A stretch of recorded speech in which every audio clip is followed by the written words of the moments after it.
What up, guys? Tuesday, May 12th.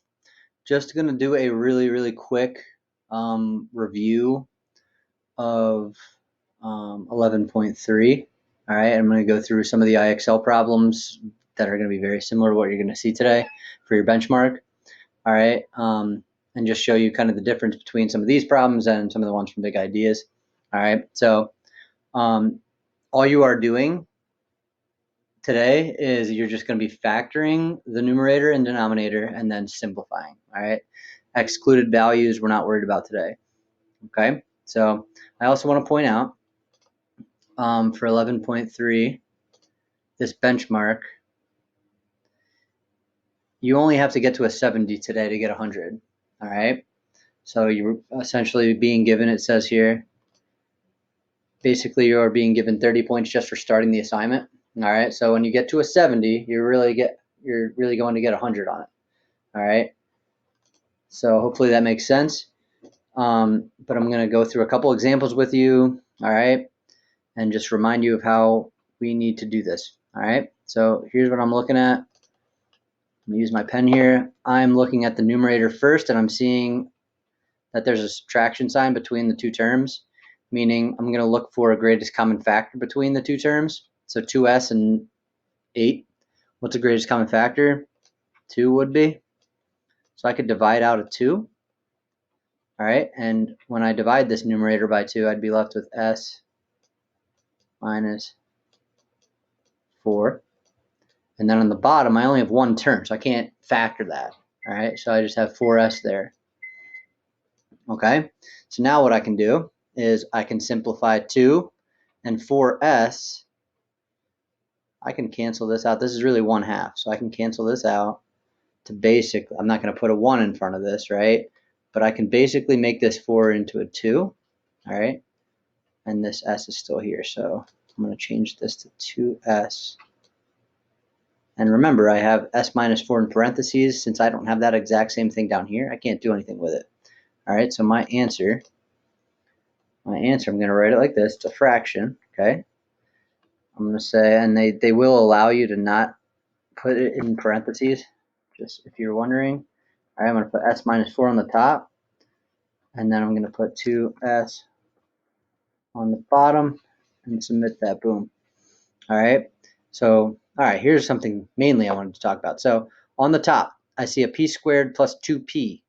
These terms both have at least one p, so I'm going to take one out. I'm going to factor one out. I'm going to be left with p plus 2 on the top. All right, so I factored my numerator. My denominator, p and 2 don't have a common factor. Okay, I can't do anything with it. Remember, anything with a plus or minus is technically in parentheses. All right, so what I'm looking at now is, oh, I have a p plus 2 in parentheses on the top and bottom in the numerator and denominator. I can cancel those. I'm left with p. Final answer.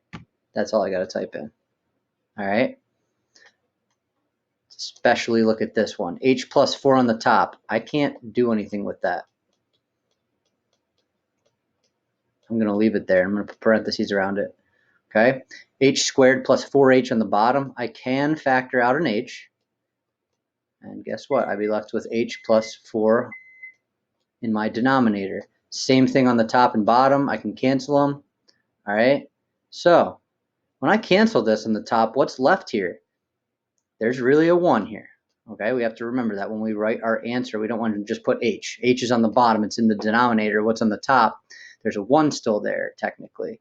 Okay, so my answer, I want to write as 1 on the top over h. Okay, submit that. Boom. All right. Let's look at this one. S plus 2 on the top. Can't do anything with it. I'm just going to rewrite it. Now, I have a trinomial on the bottom, right? I'm going to factor that. Trying to see what multiplies to 42 and adds to 23. I'm going to give you guys a hint. We're probably going to have one of our factors be a 2, okay, because we're trying to cancel these out. We're trying to simplify, right? So what multiplies to 42 and adds to 23? 2 times 21 multiplies to 42 and adds to 23, right? So I'm going to change that trinomial on the bottom to s plus 2, s plus 21. Okay, I'm going to cancel. Remember, this is in parentheses. I'm going to cancel these, the exact same binomial. I'm left with an s plus 21 on the bottom. Now remember, what's up here? There's still a 1 up there. Okay, has to be part of my answer to get this correct. So 1 over s plus 21. Boom, final answer. Okay.